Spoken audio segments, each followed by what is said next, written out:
আসন্ন কোরবানির ঈদকে সামনে রেখে ব্যস্ত সময় পার করছেন কুয়াকাটা ও কলাপাড়ার খামারিরা। ২,০০০ খামারে ২০,০০০ গরু, মহিষ ও ছাগল কোরবানির জন্য প্রস্তুত করা হয়েছে। এসব পশুর যত্নে ব্যস্ত সময় পার করছেন প্রতিটি খামারি। এদের পাশাপাশি লাভের আশায় পারিবারিকভাবেও অনেক কৃষক কোরবানির পশু তৈরি করছেন। মানবদেহের জন্য ক্ষতিকারক ওষুধ প্রয়োগ ছাড়াই কাঁচা ঘাস, খড়, ভুসিসহ সম্পূর্ণ প্রাকৃতিক খাবারের মাধ্যমে পালনে বেড়ে উঠেছে এসব পশু। এখানকার কোরবানির পশুর রয়েছে ব্যাপক চাহিদা, কিন্তু গোখাদ্যের দাম বেশি হওয়ার কারণে এসব পশু পালনে গুনতে হচ্ছে বাড়তি খরচ। অন্যদিকে দেশের বাইরে থেকে পশু আমদানি হলে লাভের পরিবর্তে উল্টো লোকসান হবে। দেশে পর্যাপ্ত পশু থাকা সত্ত্বেও বাহির থেকে আমদানি বন্ধ করা না গেলে দিন দিন পশুপালনে অনাগ্রহ তৈরি হবে বলছেন খামারিরা। এদিকে খামারিদের দেশীয় পদ্ধতিতে পশুপালনে বিভিন্ন প্রশিক্ষণ দেওয়া হয়েছে। খামারিরা যেন কোনো অসৎ উপায় অবলম্বন না করে সেদিকে তৎপর উপজেলা প্রাণী সম্পদ বিভাগ। সম্পূর্ণ দেশীয় পদ্ধতির পশুপালনে খামারিদের আগ্রহ ধরে রাখতে পশুখাদ্য সহজলভ্য হওয়ায় বিকল্প নেই বলে মনে করছেন সচেতন মহল। গরু দুইটা শখ করে প্রথমবার কিনছি, পাললে পয়সা বড় করছি। এখন যদি আমরা ন্যায্য দাম পাই তাহলে ভবিষ্যতে আরো বেশি করার চেষ্টা করব। আর যদি ন্যায্য দাম না পাই তাহলে তো আর করার ইচ্ছা নাই আর কি। এই আমাকে এই চাওয়া পাওয়া সরকারের কাছে একটাই দাবি যে বাইরের গরুটা যদি না ঢুকায় তাইলে আমরা আশা করি ন্যায্য দাম পাব। দুইটা গরু দিয়া একটা ফার্ম শুরু করছি। গরু দুইটা ঢাকা থেকে নিয়ে আসছিল আমার ছেলে, ছোট ছোট আনছিল আর কি, শিং টিং কিছুই বের হয় নাই তখন। তারপরে আমি আনার পরে প্রতি মাসে আমার 7,000-8,000 টাকা খরচ যাইতো। পালতেছি, শখের বিষয় আর কি, একটা ফার্ম শুরু করছি। তারপরে আস্তে আস্তে ওরা বড় হইতেছে, ওদের খাবারের চাহিদা বাড়তেছে, আস্তে আস্তে এখন খাওন মানে আমার খরচ যাইতেছে প্রতি মাসে 15,000 টাকা।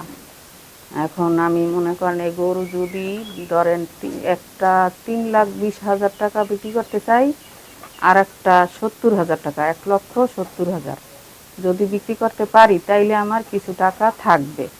আর যদি না পারি, এই দামে বিক্রি করতে না পারি, তাইলে মনে করেন আমি লসে যাব। আর লসে গেলে তো আর আমি এই গরু পালবো না। একটা জিনিস মানুষ পালে, যদি লাভ না হয় তাহলে তো আর ওই জিনিসটা আর পাইলে লাভ নাই। তারপর আমি এই ঘর তুলছি কত টাকা খরচ করে এই পালার জন্য। তারপর মনে করেন এখন দেখা গেছে কোরবানি আসলে বাহির থেকে অনেক গরু আসে সরকারের মাধ্যমে। যদি এই গরুটা যদি সরকার না আনে তাইলে মনে করেন যে আমরা দেশি মানুষেরা দেশি গরু বিক্রি করে এই কষ্ট করে পাইলে বিক্রি করতে পারবো, যে কিছু টাকা আমাদের লাভ থাকবে। আর যদি সরকার যদি বাইরের গরু ঢুকায় তাইলে তো আর আমরা এগুলো বিক্রি, আমাদের গরুর চাহিদা থাকবে না, আর গরুর দাম কমে যাবে একদম। খাবারের দাম তো প্রচুর পরিমাণে বাইরে গেছে। মানে এই কোরবানি আসার 3-4 মাস আগ থেকে, রমজানের আগ থেকেই খাবারের দাম বেড়ে যায়। মানে আমরা ভুসি আগে ভুসির বস্তা 35 কেজির বস্তা কিনতাম হইলো 1,550 টাকা দিয়া, 1,600 টাকা থাকতো মাঝে মধ্যে, আর এখন কিনতে হয় 2,000 টাকা দিয়া। সব জিনিস এইভাবে মানে প্রত্যেকটা জিনিসই ভুসি, তারপরে আবার আপনার ভুট্টার পাউডার, তারপরে খৈল, তারপরে ওই যে ফিড খাবার, এগুলো সব প্রতিটা বস্তায় 300, 400, 500 টাকা পর্যন্ত বাড়ছে। এখন এই যে কোরবানি উপলক্ষে আর কি এগুলো বাইরে যায়।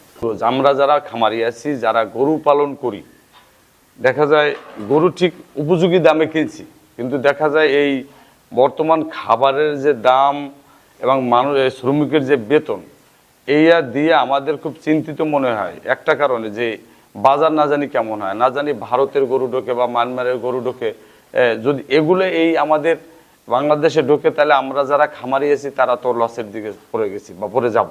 কারণ এই যে পরিমাণ খাবারের খাদ্যর দাম এবং এই শ্রমিকেরই, এতে আমাদের লসের সম্ভাবনা। চিকেনটা হচ্ছে ভয়ঙ্কর নাম রাখছি, তো ওটার দাম চাইছি 9 লক্ষ টাকা।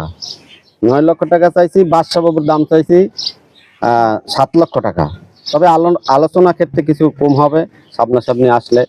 আর এই গরুগুলোর খাওয়ানো হয়েছে আমার পর্যাপ্ত পরিমাণ কাঁচা ঘাস আছে, ভুট্টার সাইলেজ আছে, ভুট্টার গুঁড়ি, তারপর ওই ভুসি এগুলো খাওয়াইছি। এমনি কোনো ইঞ্জেকশন হয় না, আর ওই রুচি সম্মত পাউডার খাওয়ানো হয়েছে রুচির জন্য। ওজন বাদশা বাবুর ওজন আছে 16 মন প্লাস আছে, আর ভয়ঙ্করের ওজন আছে 18 মন প্লাস আছে ভয়ঙ্কর। আমি থাকি পাশাপাশি, আর একজন লোক আছে, আমরা দুইজনই দেখাশোনা করি। ও লোকজনের পার্টি আসছিলে, তারা 10 লাখ প্লাস বলছিলে। খরচ হয়েছে যাবৎ 12 লাখের উপরে। তা আমি আশা করছি দেখি 16 লাখ টাকা যদি বিক্রি করে দিতে পারি একজন। হ্যাঁ, আলাদা আলাদা বিক্রি করবো আসলে। এবছর হচ্ছে আমাদের পরিসংখ্যান অনুযায়ী কলাপাড়াতে প্রায় হচ্ছে 20,000-এর মতো গবাদি পশু প্রস্তুত আছে। এর ভিতরে হচ্ছে আপনার গরু আছে প্রায় হচ্ছে 12,000-এর মতো, আপনার ছাগল ভেড়া আছে প্রায় হচ্ছে 8,000-এর মতো, এবং কিছু অল্প সংখ্যক কিছু মহিষও এর পাশাপাশি রয়েছে। আপনার আমরা আশা করতেছি কলাপাড়াতে আমাদের যে চাহিদা সেটা হচ্ছে 17 থেকে 18,000 সর্বোচ্চ, অর্থাৎ আমাদের কলাপাড়ার চাহিদা পূরণ করে পার্শ্ববর্তী অন্যান্য জেলা সহ ঢাকা শহর থেকে শুরু করে দেশের বিভিন্ন স্থানে কলাপাড়া থেকে হচ্ছে আমাদের এই গরুগুলো হচ্ছে আমরা সরবরাহ করতে পারবো বলে আমরা আশাবাদী।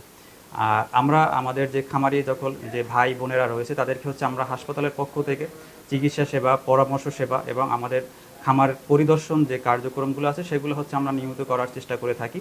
এবং তাদেরকে সবসময় একটা কথা আমরা বলে আসি, সেটা হচ্ছে তারা কোনো ক্ষতিকর উপাদান, সেটা স্টেরয়েড হোক, অন্য কোনো হচ্ছে গ্রোথ হরমোন হোক, সেগুলো যেন তারা ব্যবহার না করে তাদের প্রাণীতে, কারণ তাতে হচ্ছে তার প্রাণীর স্বাস্থ্যহানি থেকে শুরু করে প্রাণহানি ঘটতে পারে এবং মানব স্বাস্থ্যের জন্য সেটা ক্ষতির কারণ হবে।